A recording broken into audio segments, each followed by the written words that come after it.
Hey YouTube, hey YouTube, hey! It's one of those days where that big bright orb in the sky has come out to grace us all. I've got like this is really distracting.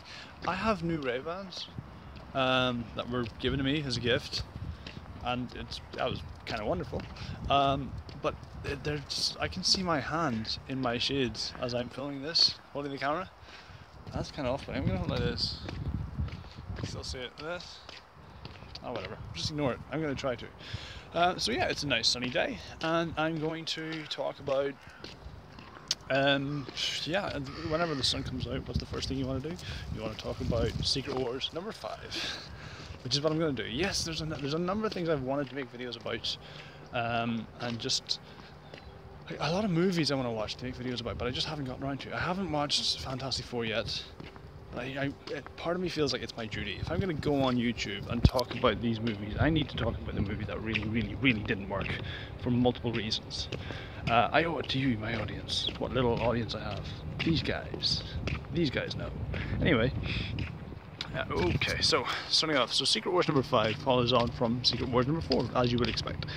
I'm just I can't keep it spoiler free, but minor spoiler for Secret Wars number 4. There's a death.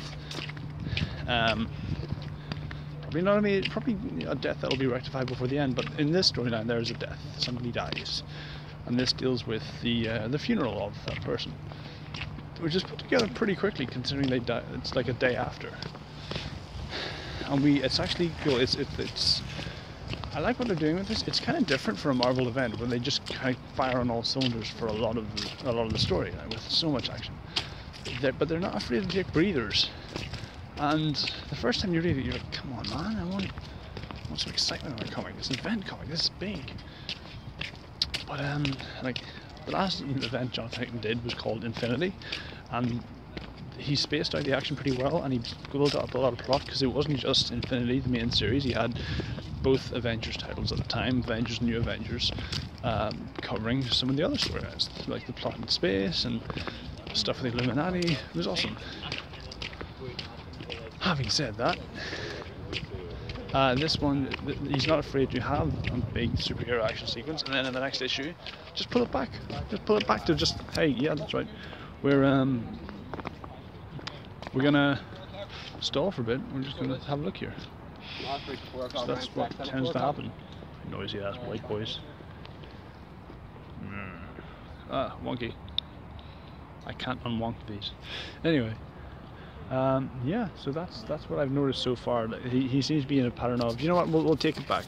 Having said that, the first 2 issues were pretty full on, and they've kind of slowed it down a little bit like since then. But that's fine, because we need to find out how this world was made. And this wraps up a lot of things from the end of the Avengers run. We know that Doctor Strange and Doctor Doom and the Molecule Man confronted the Beyonders, the guys who were killing the multiverse, all of the multiverses, and just bringing it all down. Just going to destroy it, just because. And we didn't think there was ever going to be anything. They were going to destroy all of existence. Somehow Doctor Doom, Doctor Strange stopped them. We haven't seen the Multiple Man. In this issue, we do see the Multiple Man. We see how he factors into it. Now